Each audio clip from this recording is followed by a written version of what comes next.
by faith. And so both sides were threatened by Jesus, and he was a problem to both of them. And so that's why as they gathered together in a council, they asked, what are we to do? What are we going to do about Jesus? We can't, this guy's unstoppable. The people are all going to go to him, and we're going to lose our place in society.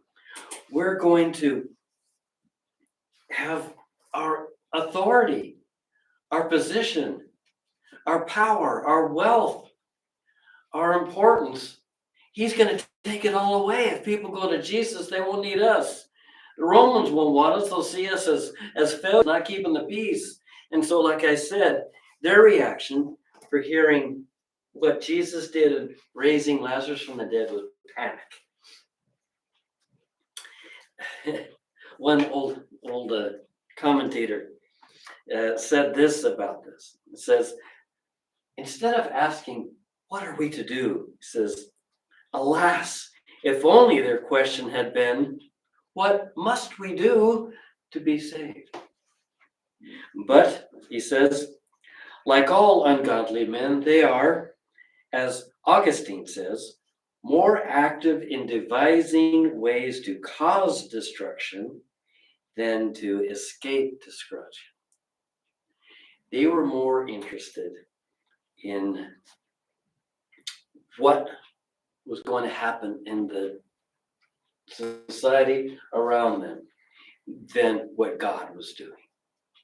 God had sent their long expected, long waiting for Messiah. Here he is, doing things only a man of God could do. And they refused to accept him, refused to believe him. Because they said, if we let him go on like this, the Romans will come and they'll take away both our place and our nation.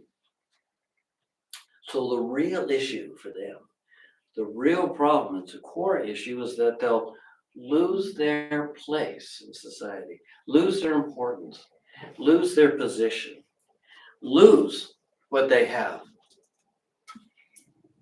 if they accept and receive and promote this Jesus of Nazareth as the Messiah.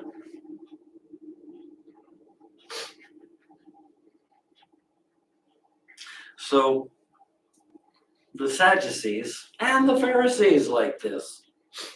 The Sadducees, though they cared little about spiritual things, they cared much more about life in this world.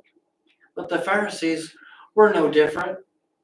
They were caring about their position in society, their importance, their influence on the people and over the people. They were more concerned with life in this world than everlasting life. More concerned about day-to-day life than life with God. Their importance, their treasure were in this world. Jesus warns us about that kind of attitude. He says in Luke 12, verse 34, for where your treasure is, there will your heart be also.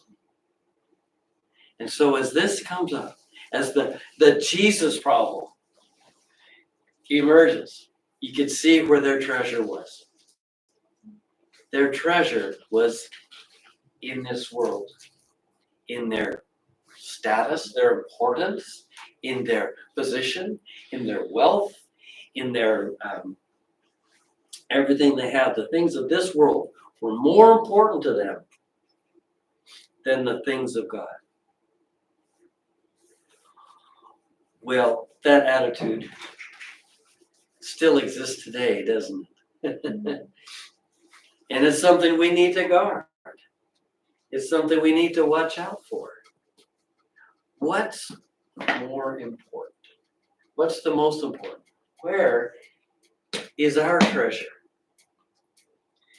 if when we're young, or when we're starting out, or we're thinking, we're told, we're counseled, and it's really, really good advice to build up a savings account, to put money aside, to think not about now, but about the future, to plan for retirement, to plan for what will happen years down the road, to look ahead.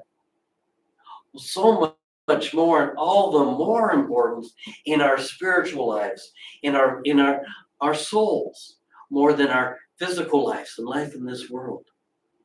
It's important to plan ahead, to think ahead, to plan for the future, and to build up an everlasting bank account, if you will, in heaven.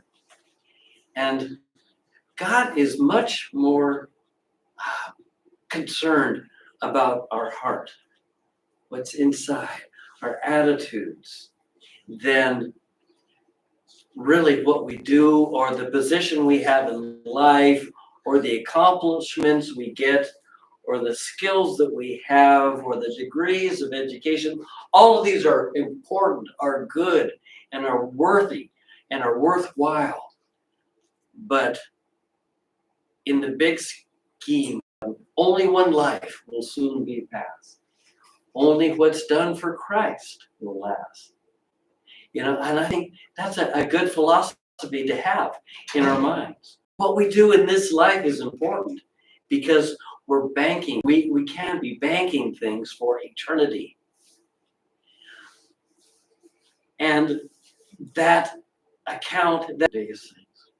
We want pleasure in this life. We want satisfaction in this life. We want ease in this life. Are willing to do what's necessary for the now, the immediate.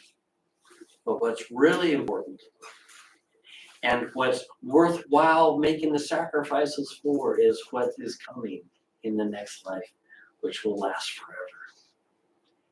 And none of us want to, when we